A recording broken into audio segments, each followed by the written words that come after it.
Assalamualaikum warahmatullahi wabarakatuh.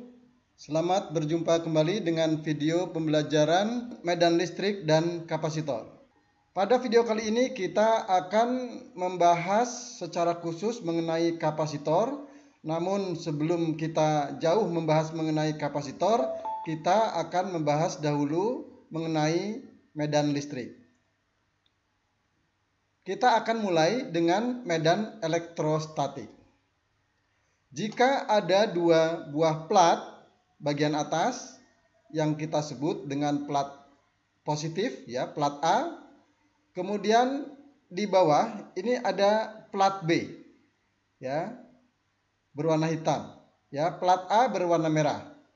Apabila plat A dihubungkan dengan suatu sumber tegangan positif dan plat B dihubungkan dengan negatif,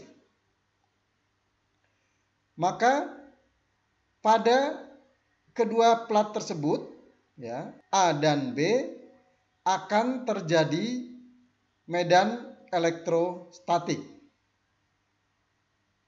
yang arahnya dari plat A menuju ke plat B, ya. Jadi dari plat A yang bermuatan positif ke plat B yang bermuatan negatif. Ya. Nah, anak panah yang mengarah dari plat A ke plat B ini mewakili gaya elektrostatik. Nah, apabila di antara kedua plat ini, ya, di dalam medan elektrostatik kita tempatkan suatu yang bermuatan negatif,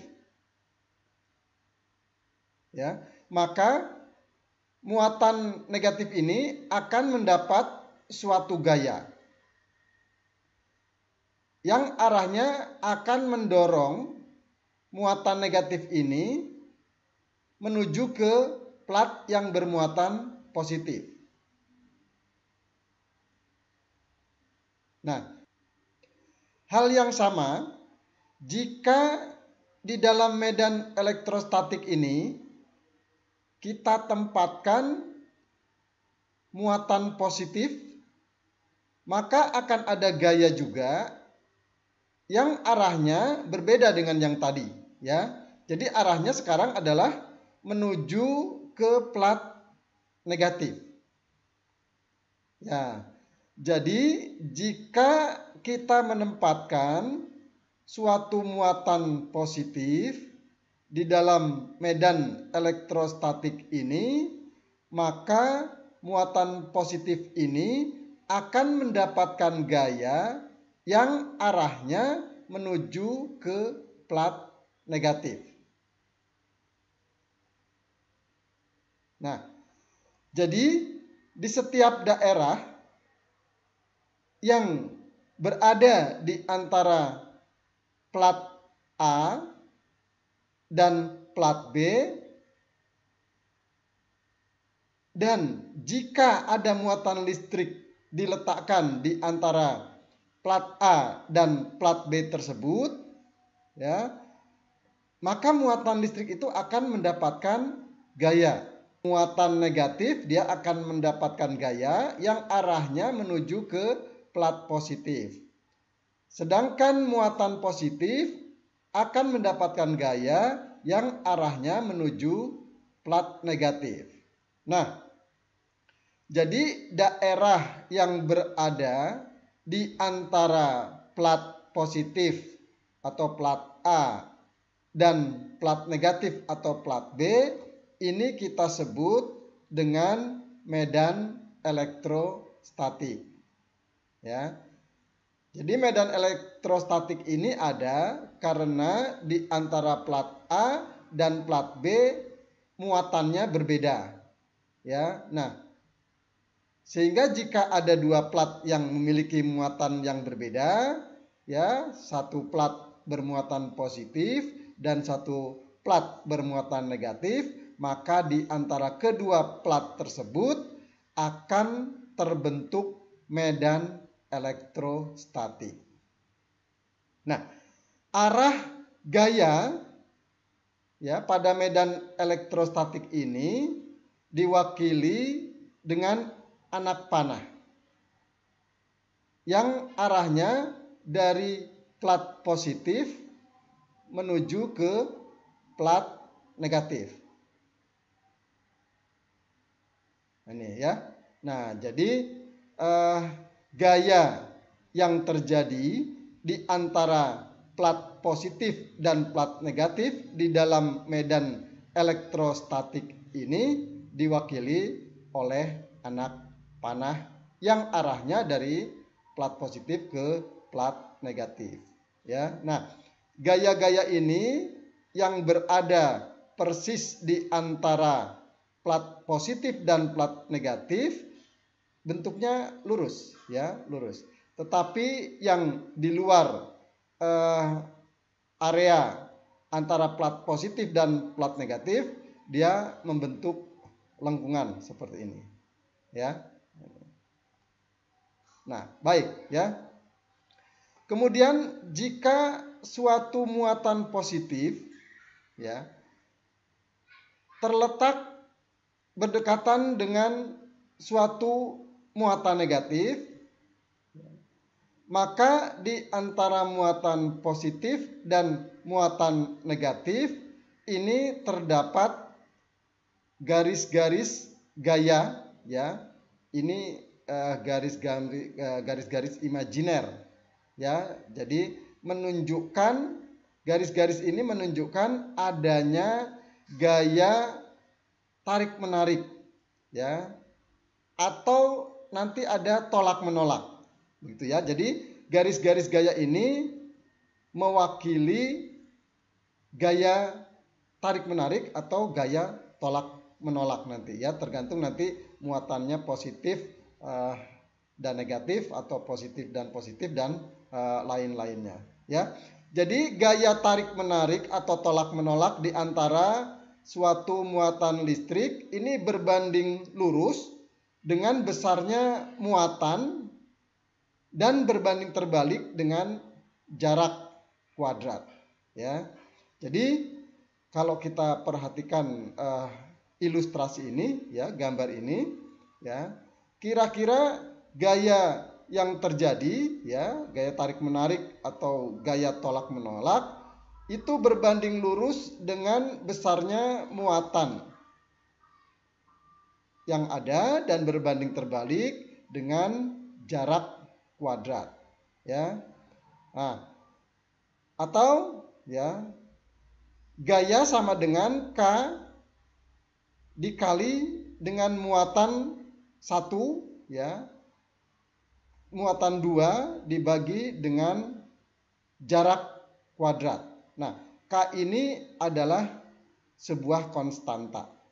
Ya, nah, jadi gaya yang terjadi di antara dua buah muatan ya yang memiliki besaran muatan tertentu ya, kedua muatan ini gitu ya.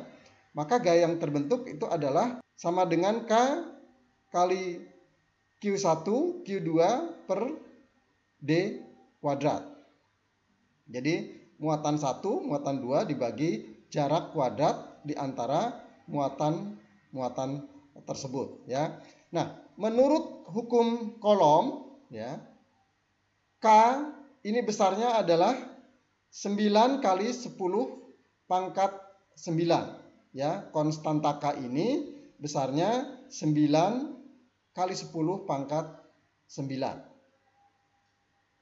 Nah, oleh karena itu maka di antara kedua benda bulat yang bermuatan ya, jadi ini ilustrasinya ya, dua buah benda yang bermuatan yang berada di udara ya, dengan jarak antar pusat misalkan 16 mm dan masing-masing membawa muatan positif 1,6 mikrocoulomb, dapat dinyatakan dengan gaya sama dengan K kali Q1 Q2 per D kuadrat ya.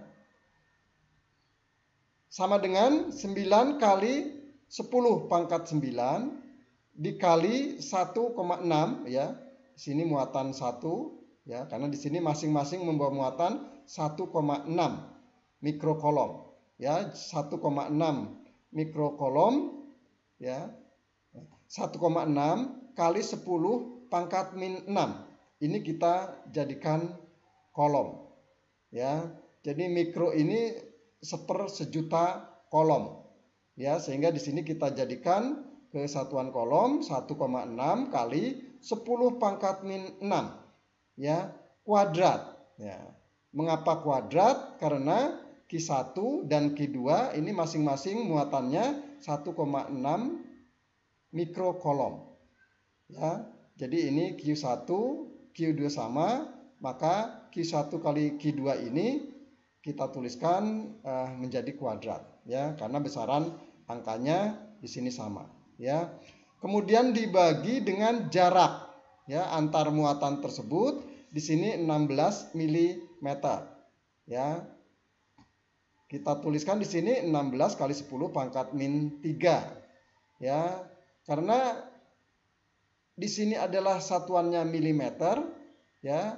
Kalau kita jadikan meter itu menjadi atau dikalikan 10 pangkat min 3 ya, kuadrat ya, sesuai dengan persamaan ini.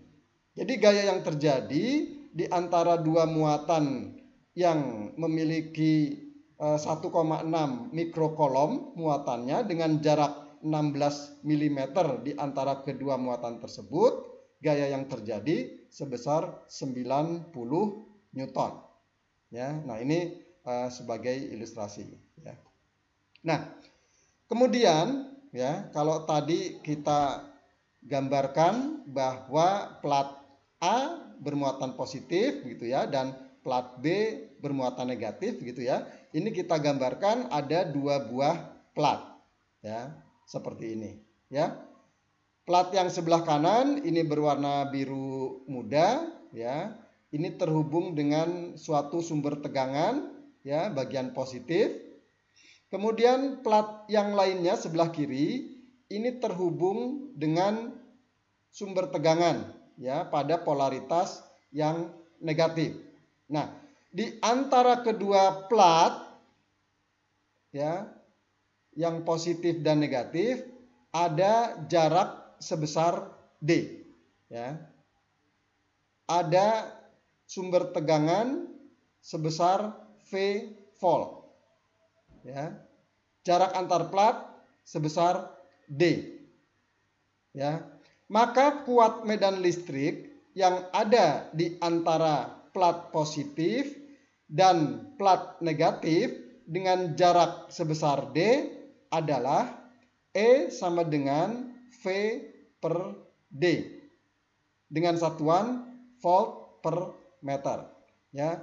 Jadi besarnya kuat medan listrik yang berada di antara plat positif dan plat negatif ini adalah sama dengan tegangan yang diberikan kepada kedua plat tersebut dibagi dengan jarak di antara kedua plat ini ya. Nah, kuat medan listrik yang terjadi di antara kedua plat ini ya bisa kita sebut juga dengan potensial gradien ya, atau gradien tegangan. Nah, di antara kedua plat ini ya tadi dijelaskan terdapat medan elektrostatik ya, medan elektrostatik. Nah, jadi medan elektrostatik ini memiliki besaran ya yang kita sebut dengan kuat medan listrik ya, atau yang disebut dengan potensial gradien. Nah, ini adalah sebagai dasar dari kapasitor ya. Nah, kapasitor adalah suatu komponen yang memiliki kapasitas tertentu ya, yang dapat menyimpan muatan listrik. Nah, kapasitor ini memiliki kemampuan menyimpan muatan tadi ya. Ini yang kita sebut dengan kapasitansi. Nah, misalkan muatan plus Q kolom ya pada suatu plat ya. Kemudian min Q ya kolom pada plat lainnya. Jadi kalau pada plat positif ini ada plus Q, di negatif ada min Q ya. Nah, sifat pasangan plat ini dapat menentukan besarnya muatan ya sesuai dengan tegangan yang diberikan kepada kedua plat ini. Sifat pasangan plat ini yang menentukan berapa besar muatan yang dapat disimpan sesuai dengan tegangan yang diberikan, itu kita sebut dengan kapasitansi. Nah, kapasitansi dari suatu kapasitor ini dinyatakan dengan persamaan C sama dengan Q dibagi V. Ya. Nah, jadi ini kapasitansi, Q muatan dan V adalah tegangannya. Nah, satuan kapasitansi itu adalah farad. Ya.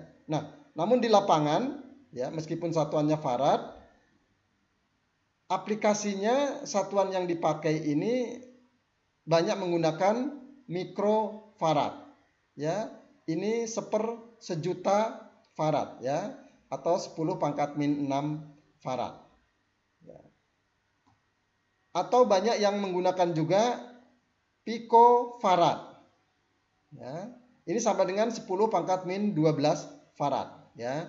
Ada juga yang menggunakan nanofarad. Ya, nano itu 10 pangkat min 9 farad ya. Nah, jadi umumnya kapasitansi dari kapasitor itu menggunakan satuan mikrofarad ya, picofarad atau nanofarad ya. Ini kebetulan yang nanofarad ini belum ditulis ya. Nah, satuan kapasitansi dalam suatu kapasitor ya yang kita sebut dengan farad ini didefinisikan sebagai kapasitansi saat suatu potential difference ya atau saat suatu tegangan sebesar 1 volt berada di antara plat ya saat besarnya muatan 1 kolom ya.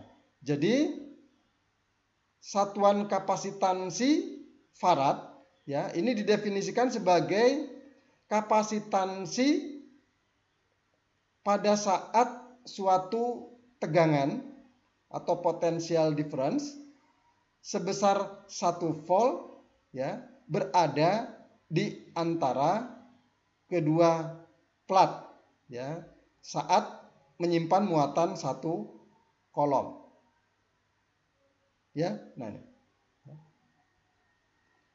nah, jadi komponen yang dirancang untuk memiliki kapasitansi ya yang dapat menyimpan suatu muatan listrik ini disebut dengan kapasitor ya. Ada juga yang menyebut dengan kondensor.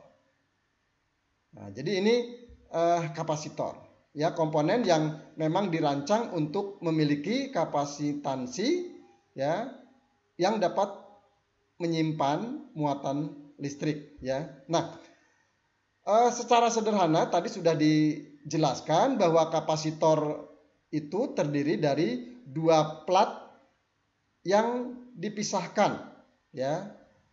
Yang di antara kedua plat tersebut ada sebuah isolator ya atau pembatas atau penghalang yang disebut dengan dielektrikum. Nah, jadi di antara ini plat ya. Jadi kalau ini kita gambarkan, ini platnya ya, yang sebelah kiri, ini plat sebelah kanan. Di antara plat sebelah kiri dan sebelah kanan ini ada pembatas ya. Dipisahkan oleh suatu isolator.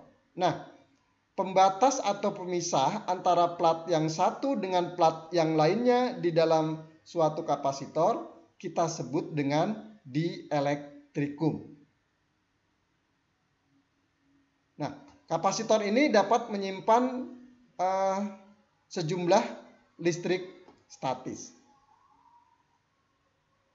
Nah, muatan Q yang dapat disimpan di dalam suatu kapasitor itu dinyatakan dengan persamaan Q sama dengan I kali T kolom, ya, di mana I ini adalah arus yang mengalir pada kapasitor dalam satuan ampere dan T adalah waktu dalam satuan detik.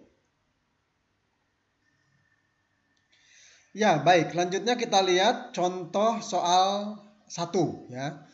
Tentukan potensial difference atau tegangan pada suatu kapasitor 4 mikrofarad saat dimuati sebesar 5 milikolom. Kemudian yang B, tentukan muatan pada kapasitor dengan nilai kapasitor sebesar 50 pikofarad saat tegangan yang diberikan kepadanya sebesar 2 kilovolt.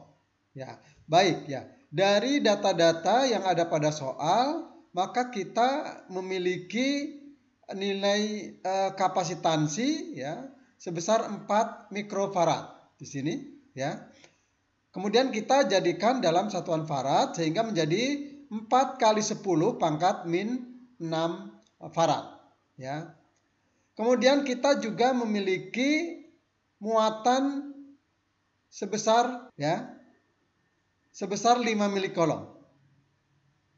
Nah, kita jadikan kolom sehingga muatan ini menjadi 5 kali 10 pangkat min 3 kolom. Ya. Nah, dari persamaan tadi kita sudah memiliki bahwa C sama dengan Q dibagi V. Ya. Nah, kemudian kita akan mencari tegangan, ya, atau potential difference, sehingga persamaan menjadi V sama dengan Q per C. Ya, kita masukkan angka-angkanya, ya. Q 5 kali 10 pangkat min 3 dibagi C, ya, 4 kali 10 pangkat min 6, ya. Kemudian kita selesaikan, ya. Nah, di sini ada 10 pangkat min 3 dan di bawah ada 10 pangkat min 6. Nah, pangkat-pangkat ini kita bisa jadikan positif, ya, untuk memudahkan perhitungan begitu, ya. Yang minus ini kita pindahkan, ya, yang di atas kita pindahkan ke bawah supaya jadi plus, ya. Kemudian yang di bawah ini kita posisikan ke atas sehingga menjadi 6 plus, ya, pangkat 6. Sini plus, ya. Sehingga di sini, ya, kita dapatkan bahwa V sama dengan Q per C itu sama dengan 5 kali 10 pangkat 6, ya, dibagi 4 kali 10 pangkat 3. Jadi ini bertukar posisi sehingga tanda minus menjadi plus. Dan ini merupakan operasi matematis biasa, ya, dimana jika di dalam suatu operasi pembagian seperti ini, ya, ada perpangkatan, ya, yang pangkatnya minus bisa dijadikan plus dengan memindahkan posisinya, ya, yang minus dari atas ke bawah jadi plus, yang dari bawah ke atas jadi plus juga, ya. Nah, jadi ini, ya. Nah, dari sini maka kita dapatkan hasilnya sama dengan 5000 dibagi 4, ya. Sehingga potential difference, ya, pada kapasitor tersebut sebesar 1250 volt. Ya. Nah, baik. Kemudian untuk yang B, ya, untuk menentukan muatan kapasitor, ya. Nah, dari data-data pada soal kita sudah dapatkan bahwa C sama dengan 50 pikofarad sama dengan 50 kali 10 pangkat min 12 farad, ya. Kemudian tegangannya di sini adalah 2 kilovolt, ya. V sama dengan 2 kilovolt. Kita jadikan volt menjadi 2000 volt. Nah, baik ya. Dari persamaan, ya, Q sama dengan C kali V. Ya. Jadi dari persamaan ini juga, ya.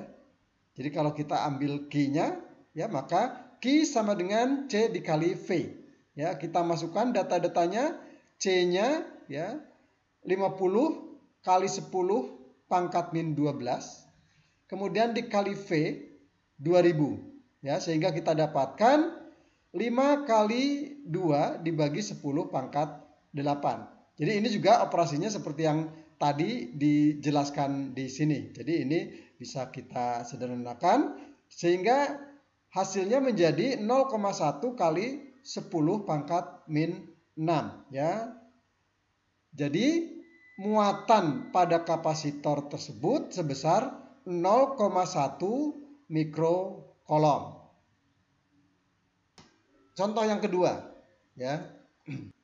Arus listrik sebesar 4 ampere mengalir ke sebuah kapasitor yang tidak bermuatan.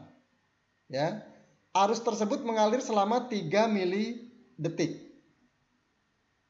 Nilai kapasitor tersebut adalah 20 mikrofarad.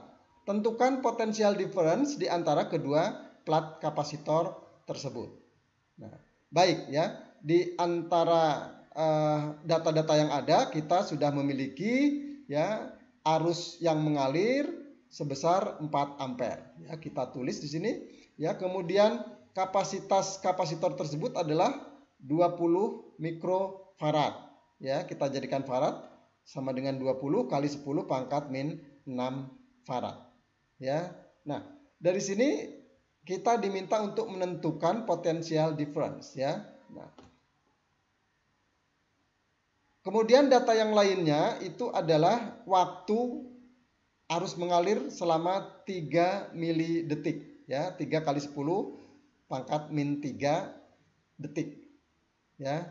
Nah, kemudian dari persamaan yang sebelumnya dijelaskan, jadi muatan kapasitor itu sama dengan besarnya arus dikalikan dengan waktu, ya. Sehingga arusnya 4 ampere, ya, dikalikan 3 kali 10 pangkat min 3. Ya, ini adalah waktunya. Kemudian kita punya persamaan V sama dengan Q dibagi dengan C. Ya. Nah, kita sudah mempunyai Q, ya, muatannya sebesar 4 kali 3 kali 10 pangkat min 3 kolom. Ya, kita masukkan di bagian atas, kemudian dibagi dengan C. Ya, kapasitansinya adalah 20 mikrofarad atau 20 kali 10 pangkat min 6. Ya, kita masukkan di sini 20 kali 10 pangkat min 6, ya. Sehingga kita dapatkan 12 kali 10 pangkat 6 dibagi 20 kali 10 pangkat 3. Nah, kenapa di sini 10 pangkat min 3, ya, letaknya di atas, ini di bawah 10 pangkat 3.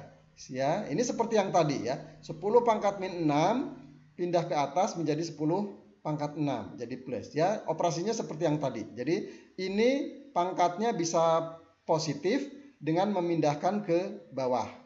Ya, ini.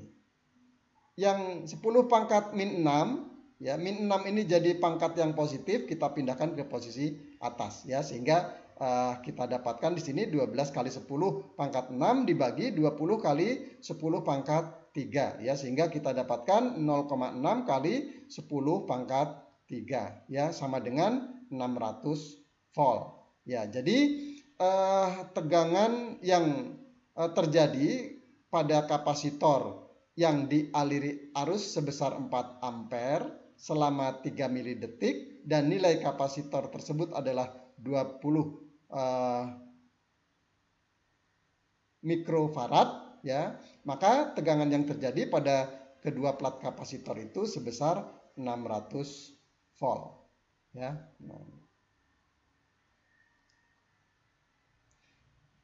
Nah, ini contoh yang ketiga ya.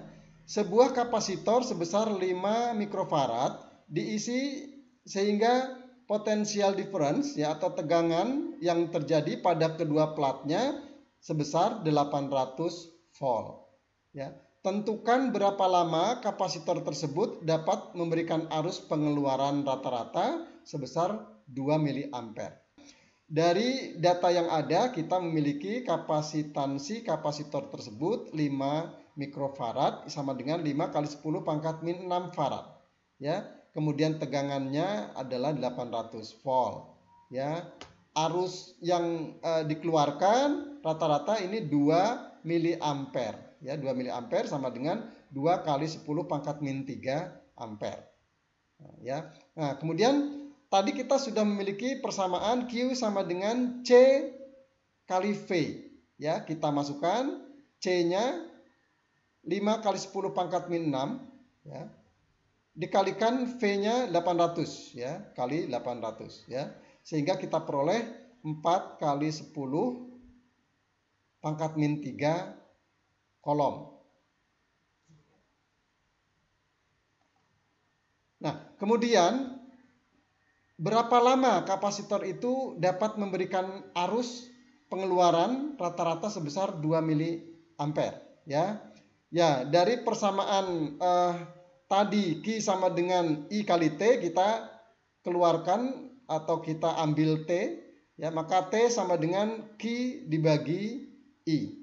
Q-nya kita masukkan ya, Q sama dengan 4 kali 10 pangkat min 3 kolom ya, 4 kali 10 pangkat min 3 kolom dibagi dengan arus ya 2 kali 10 pangkat min 3 ya, 2 kali 10 pangkat min 3 ampere, sehingga kita dapatkan kapasitor tersebut dapat mengeluarkan arusnya selama 2 detik ya.